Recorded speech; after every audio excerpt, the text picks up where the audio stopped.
तो हम लोग आज नया पेपर स्टार्ट कर रहे हैं आप लोगों के लिए। हम लोग जिसे बोलते हैं नॉर्मली न्यूमेरिकल एनालिसिस।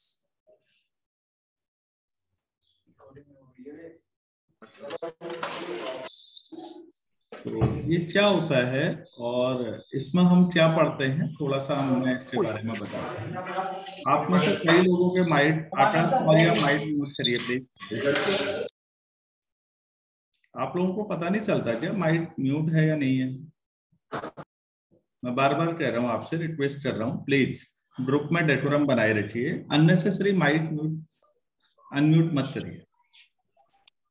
तो बच्चों हम इसमें पढ़ते क्या है पहले ये समझिएगा, फिर आप में से किसी का माइट फिर अनम्यूट। हर्षवर्धन चौधरी, करण सिंह बेस्ट। एक कोई रियलमी 5 प्रो है भाई, इसे बंद करिए प्लीज। आप लोगों को अगर इंटरेस्ट नहीं आ रहा है तो प्लीज आप क्विट कर लीजिएगा, कोई ऐसी दिक्कत नहीं है। मैं ये चाहूंगा कि अगर मैं कंट्रीब्यूट कर पा रहा हूं तो पॉजिटिव वे में आपको, हर एक बच्चे को ये चीजें समझ में आनी चाहिए। और मैं आपसे भी एक्सपेक्ट करता हूं केवल डिसिप्लिन की बस। बच्चों जब डेटा आपके पास होता है तो डेटा के लिए पहले मैं आपको बता दूं कि एक सिंगुलर डेटम है और उसका प्लूरल बहुवचन जिसको कहते हैं वो डेटा है। और डेटा जब मिलता है तो उससे इंफॉर्मेशन कलेक्ट करना आसान काम नहीं है। फॉर एग्जाम्पल, अगर मैं आपसे कहूं कि इंडिया में जो सेंसस है, जनगणना है, वो सबसे पहले शुरू हुई थी 1872।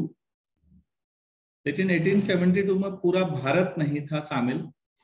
तो 1881 में पहली बार पूरा भारत में सेंसस हुआ, जिसको हिंदी में जनगणना कहते हैं। और फिर ये तय हुआ कि ये बड़ा कठिन काम है, हर साल बड़ा मुश्किल है, बहुत महंगा भी है, 10 साल में करेंगे। तो 1881 के बाद 1891 में किया होगा, 1891 के बाद 1901 में किया होगा, आप सोचते रहिए ऐसे। और 2011 में लास्ट सेंसस हुआ था। 2021 में होना चाहिए, लेकिन कोविड की वजह से नहीं हो पाया है। ये देश की इकोनॉमिक कंडीशंस को जांचने के लिए बहुत बेहतरीन टूल है। आपको मालूम होना चाहिए पहले जनता कितनी है, कहां पर कितनी है, उसमें गरीब लोग कितने हैं, कितने गरीब हैं। ये सारी चीजें जानने के बाद ही आप उनके लिए कोई प्लान डेवलप कर सकते हैं। अब सवाल ये उठता है कि कई बार हम लोग बोलते हैं कि 2047 तक भारत की जनसंख्या इतनी हो जाएगी।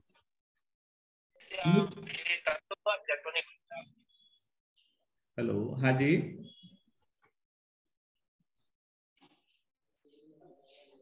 आप में से कई स्टूडेंट्स माइक अनम्यूट करके बैठे हुए हैं बार बार, क्या मैं रिमूव कर दूं आपको?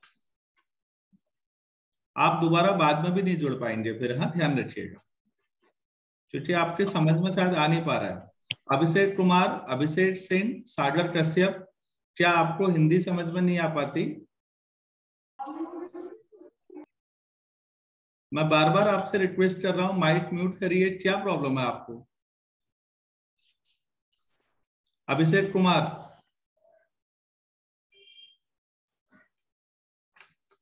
तो अगर आपको कोई प्रॉब्लम है तो अनम्यूट करिए और पूछिए, कोई दिक्कत नहीं, लेकिन अननेसेसरी मुझे बात करने दीजिए प्लीज।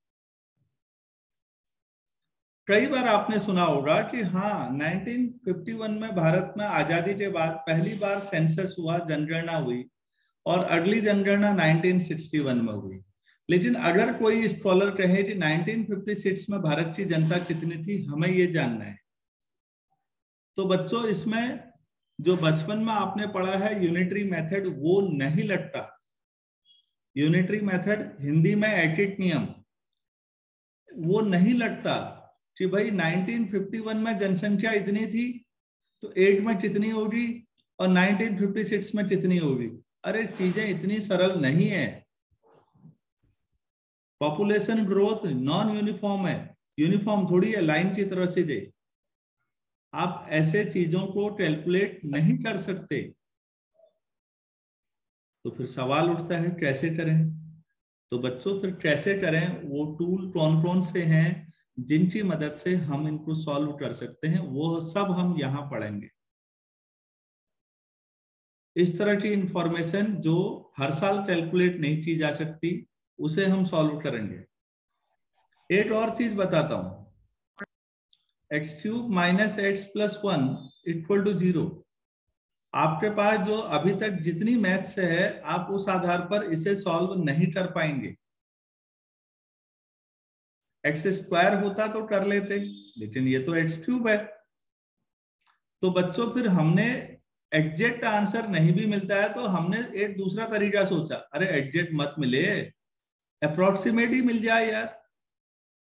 मतलब सपोज किसी इक्वेशन का सॉल्यूशन x = 3 है, 3 नहीं मिला, 2.9 भी मिलेगा तो चलेगा, कोई बात नहीं, अप्रोक्सीमेट ही मिल जाए। तो बच्चों ये अप्रोक्सीमेट कैसे मिलेगा, कौन कौन से मेथड हैं, उन मेथड की खासियत क्या है, उन मेथड्स की कमियां क्या हैं, ये आपको इस न्यूमेरिकल एनालिसिस में मैं बताऊंगा। और इवन आप लोगों ने अभी तक क्या पढ़ा होगा कि जैसे फंक्शन है, कैलकुलस तो सभी लोग इंजीनियर्स हैं, पढ़ के आए होंगे, f(x) = समथिंग लिखा होता है, आपको जिसको डेरिवेटिव निकाल देते हैं f'(x). बच्चों फंक्शन हो तो डेरिवेटिव निकालना आसान है, लेकिन अगर ऐसी जनगणना भारत की पॉपुलेशन दे रखी है जो ऊपर लिखी है मैंने, और मैं कह रहा हूं यार इसे देख के डेरिवेटिव निकाल दो चलो, वो भी मैं आपको सिखाऊंगा। That is called numerical differentiation. और सबसे मजेदार स्थिति तो ये है कि ऐसी ही टेबल मिलेंगी और मैं आपको न्यूमेरिकल इंटीग्रेशन भी सिखाऊंगा।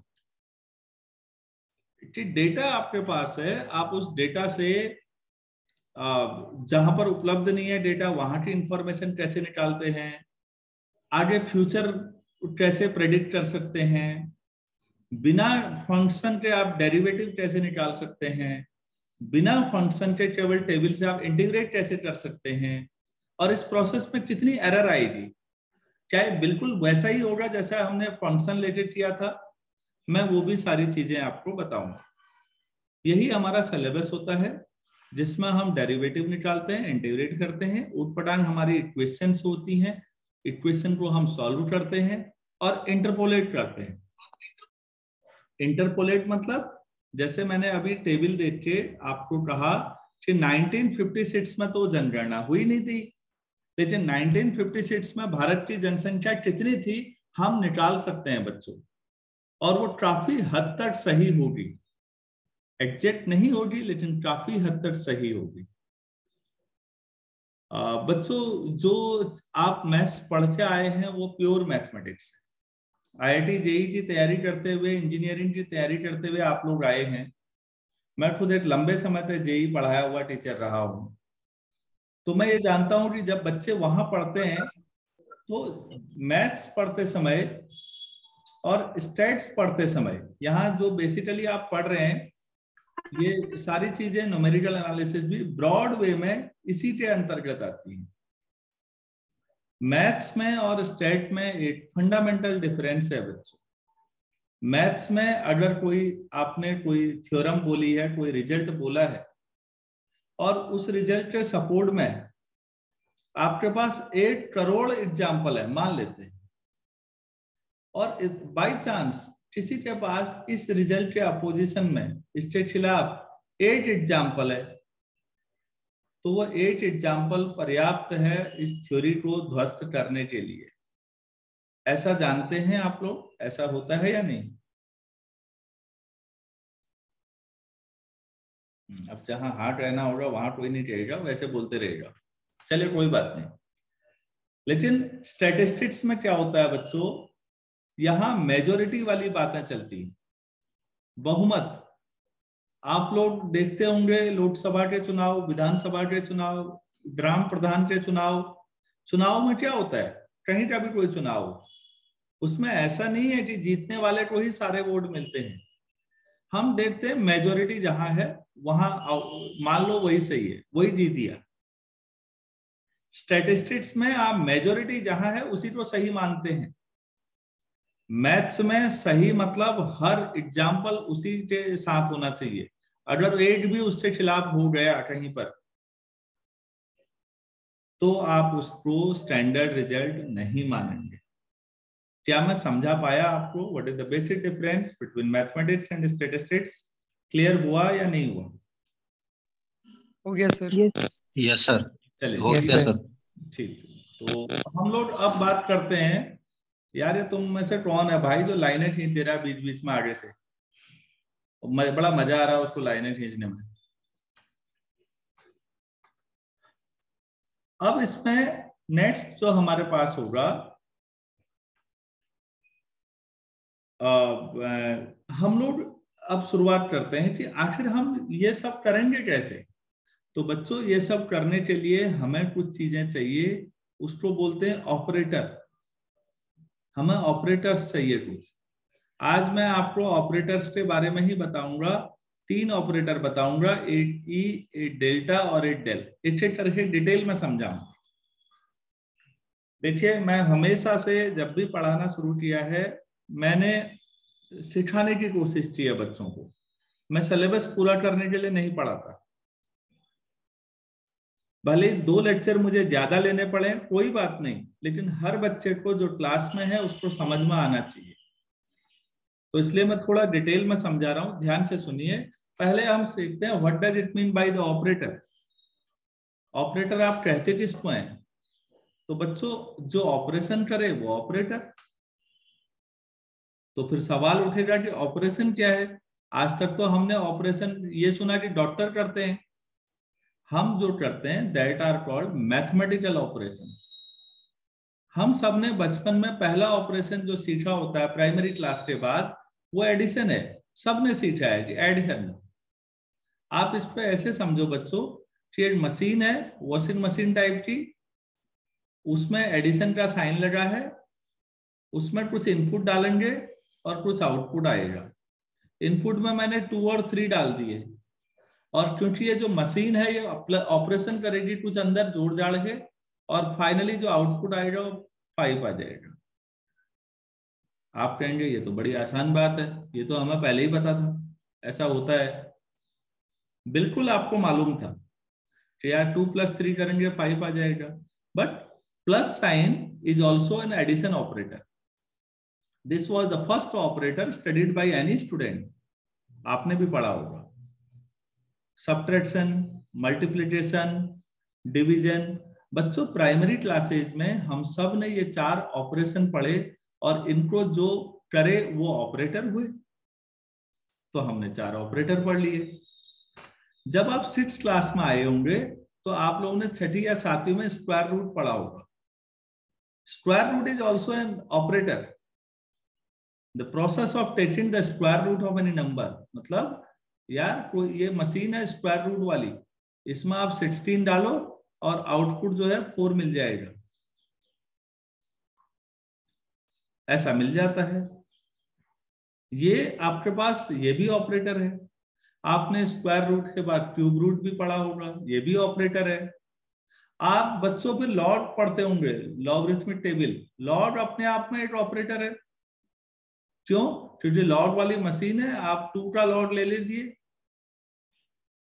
और बेस अगर 10 है तो ये आ जाता है 0.3010। तो भाई कुछ इनपुट है और कुछ डिफरेंट आउटपुट आ रहा है। That means there is something, some process, some mathematical operation. So it means log is also an operator. Exponential भी ऑपरेटर है, लेकिन मैं उसको ज्यादा डिटेल में नहीं जा रहा हूं। फिर बच्चों जब आप, यस प्लीज सर, बहुत बच्चे अभी इस ग्रुप को ज्वाइन करना चाहते हैं, मीटिंग को, बट 100% पार्टिसिपेंट के ऊपर ज्वाइन नहीं कर सकते क्या? यार 100 फ्री में तो 100 पता नहीं, पर actually I am the CR of my class, so maximum student want to be join your meeting but they can't. Actually मैं कह रहा हूँ जूम का जो फ्री वाला ऑप्शन है उसमें 100 तक ही कर सकते हैं ना, आप जानते ही होंगे। Okay. Yes, मैं sir. मैं रिकॉर्ड कर रहा हूँ लेक्चर को, और रिकॉर्डिंग के बाद आपको अवेलेबल करा दूंगा। आप इस मेरे नाम Okay, sir, I'll.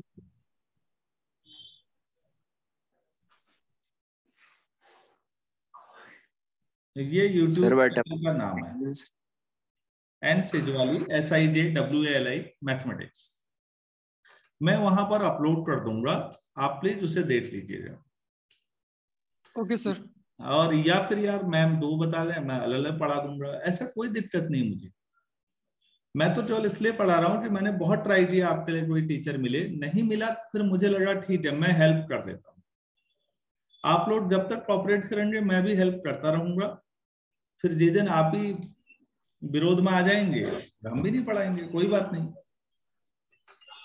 तो अभी तो यही है, अगर मैम कहें कि 2 डिफरेंट बैचेज में पढ़ा दूं मैं वो भी कर दूंगा, मुझे कोई दिक्कत नहीं है। सारे बच्चे वैसे ही हैं जैसे हमारे स्टूडेंट्स हैं मेरे लिए। अभी प्लीज कोशिश करिए आप इसके बाद कि माइक आप म्यूट कर दीजिएगा। Thank you. आपको लगता है माइक म्यूट हो गया है? चिराग सिंह खाती।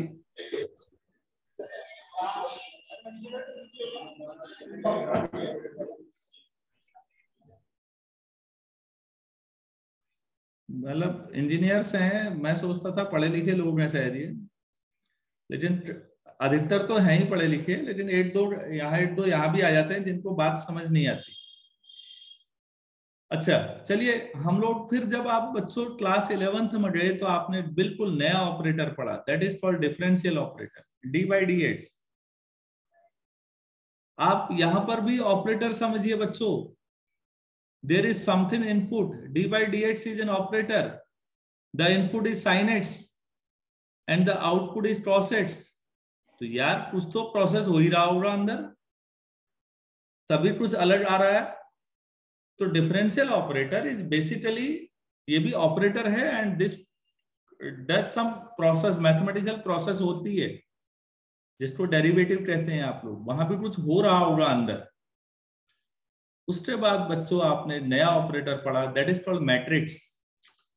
Matrix is also operator. तो मैं ये बताना चाह रहा था इस बातचीत से कि तुम्हारे लिए ऑपरेटर कोई नई चीज नहीं है यार। आज तक तुमने ऑपरेटर ही तो पढ़े हैं मैथ्स में, तो आज 3 ऑपरेटर नया और पढ़ा देता हूं, उसमें क्या दिक्कत है? तो मैं जो पढ़ाने वाला हूं ऑपरेटर, मैंने अभी यहां पर लिखे, ये 3 ऑपरेटर आज मैं आपको पढ़ाऊंगा। तो लेकिन उससे पहले मैंने ये रियलाइज कराया कि ऑपरेटर्स हम बचपन से पढ़ते आ रहे हैं, तो कोई नया ऐसा गजब चीज नहीं पढ़ रहे हैं, हम सब फैमिलियर हैं अधिकतर चीजों से। तो अब इसमें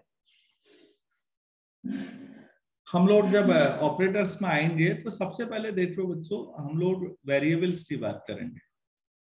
प्लीज ध्यान दीजिएगा, ये अधिकतर मुझे डाउट है कि आप लोगों ने सीखा होगा। वेरिएबल्स 2 तरह के होते हैं बच्चों। एक वेरिएबल होते हैं डिस्क्रीट और दूसरी तरह के वेरिएबल्स होते हैं कंटिन्यूअस।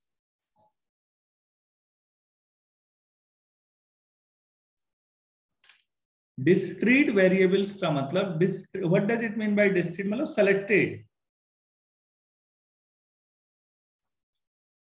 मतलब एक वेरिएबल है, वेरिएबल मतलब जिसकी वैल्यू लगातार बदलते रहती है।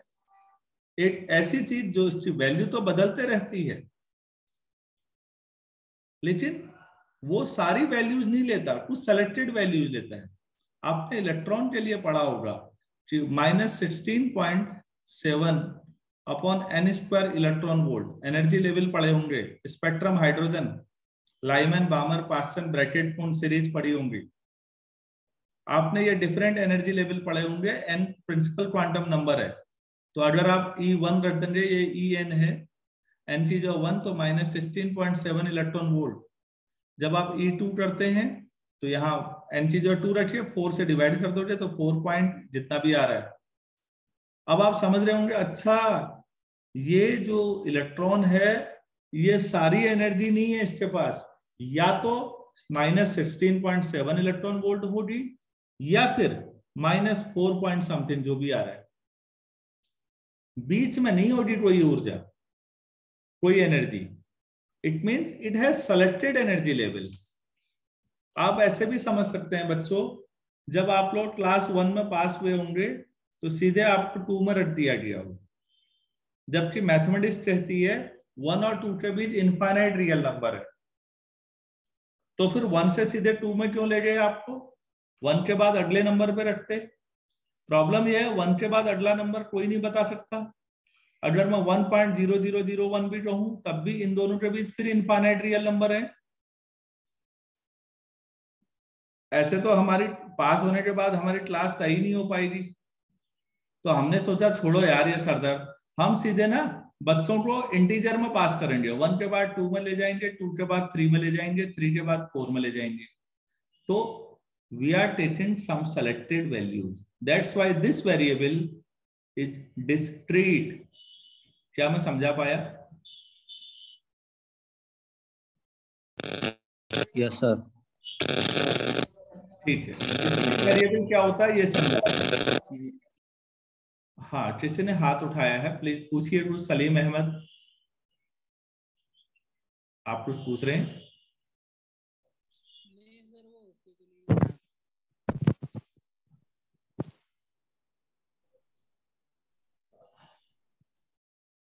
अच्छा, कुछ नहीं पूछना, खाली हाथ उठा रखा है, कोई बात नहीं। ठीक है, मैं आगे बढ़ता हूं।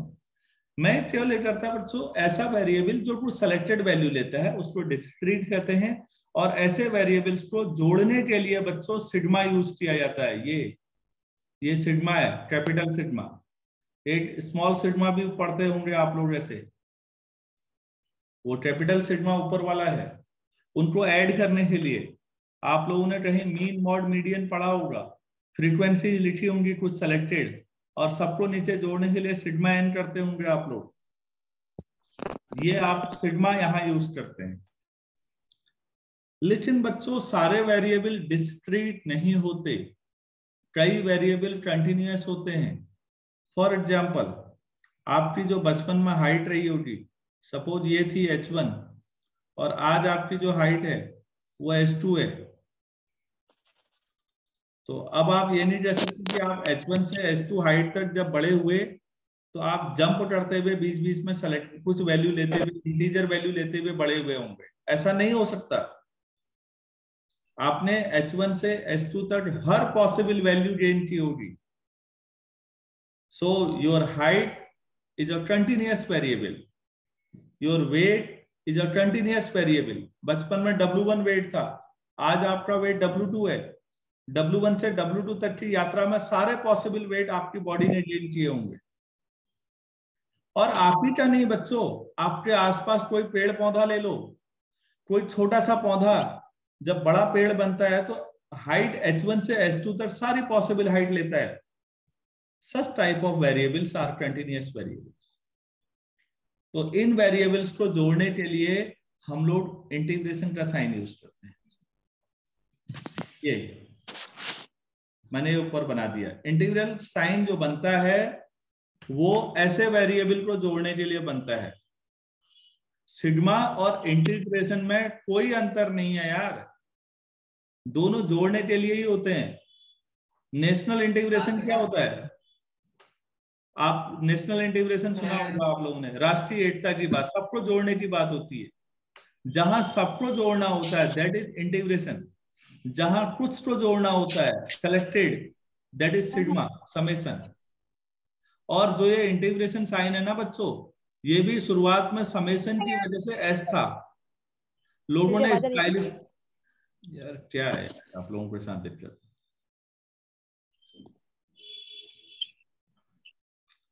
आपके कईयों ने, रोहित पाठक आपका माइक क्यों खुला हुआ है? आप कुछ कहना चाह रहे हैं?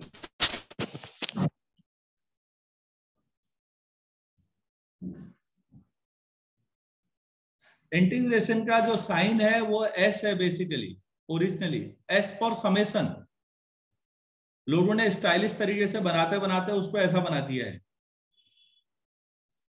कभी सवाल नहीं उठा दिमाग में ये इंटीग्रेशन का साइन ऐसा बनाने का क्या मतलब है भाई? ये बड़ा अजीब सा साइन है। अजीब सा नहीं है, this is the sign of summation basically, summing all variable, all values of variable. जब आप कहते हैं कि 0 से π/2 तक sin x का इंटीग्रेशन करना है, what does it mean? Sum in all values of sin x from 0 से π/2।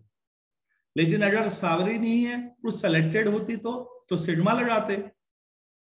तो बच्चों कहां पर सिग्मा लगता है और कहां पर इंटीग्रेशन साइन लगता है? क्या मैं ये पढ़ा पाया आप लोगों को?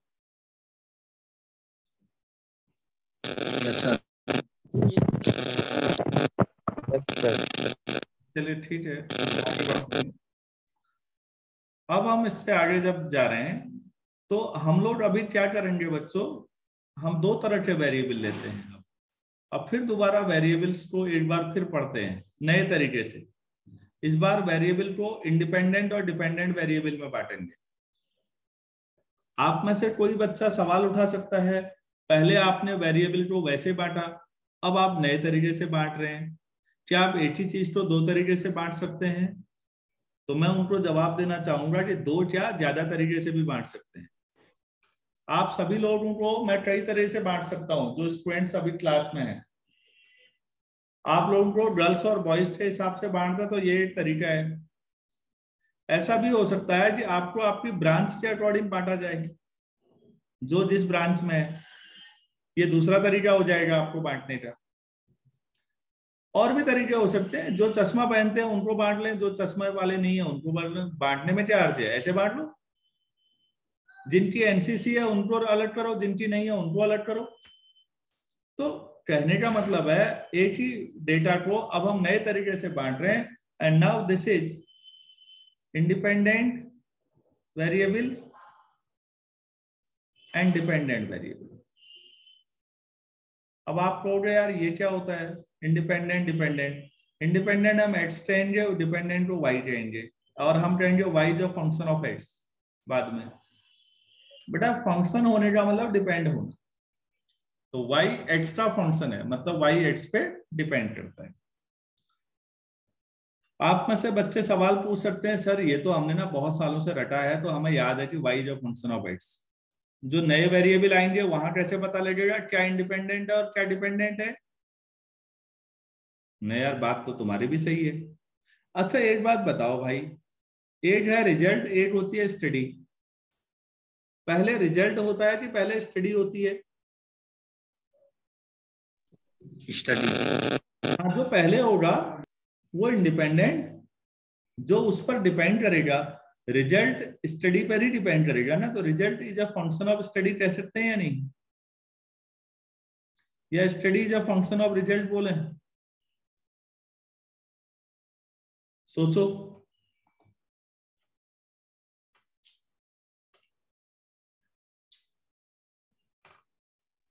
अरे भाई स्टडी है तब रिजल्ट आया, या जब रिजल्ट आ गया तब पढ़ाई की? वैसे इतिहास गवाह है, रिजल्ट आने के बाद दुनिया में किसी ने पढ़ाई नहीं की।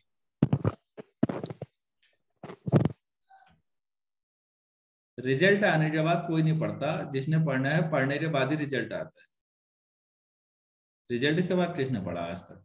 उसका कोई मीनिंग नहीं है। जो पहले होगा बच्चों वो इंडिपेंडेंट होगा और दूसरा उस पर डिपेंडेंट होगा। तो मेरा कौन सा एक्सप्रेशन सही है, ऊपर वाला नीचे वाला? नीचे वाला। हाँ नीचे वाला। हाँ बेटा बढ़िया है, नीचे वाला गलत है और ये सही है। तो म्यूट कर लीजिए प्लीज, आपके उसमें दिक्कत है, उसमें बार बार वो तो अब आप समझिए होंगे। अच्छा हम इसको एक्स टी जो मानेंगे और आर को वाई टी जो। तो जब भी आप दिमाग लगाएंगे, डेटा कहीं मिले बच्चों, कोई ब्रांच हो इंजीनियरिंग की, आप ना थोड़ा सा सोचेंगे कि यार पहले ये होगा तब इस पर ये ऐसा होगा। आपको समझ में आ जाएगा कि एक्स टेस्ट को मानना चाहिए, वाई टेस्ट को मानना चाहिए, या इंडिपेंडेंट वेरिएबल किसे मानना चाहिए, डिपेंडेंट वेरिएबल किसे मानना चाहिए। क्या मैं इतना समझा पाया आप लोगों को? Yes sir. चलिए ठीक है, तो मैं इस क्लास को एंड कर रहा हूं और 8:45 पे दोबारा जुड़ेंगे। 8 सेशन और ले लेता हूं ताकि मैं तीनों ऑपरेटर सिखा पाऊं। ठीक है ना, कोई दिक्कत तो नहीं है? सर हमारी क्लास है 9 बजे से। ओहो अच्छा, तो बेटा फिर शाम को 7 बजे मिलते हैं।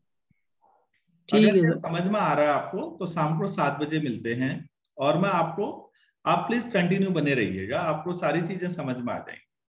चलिए ठीक है, thank you. Thank you sir. Thank you sir.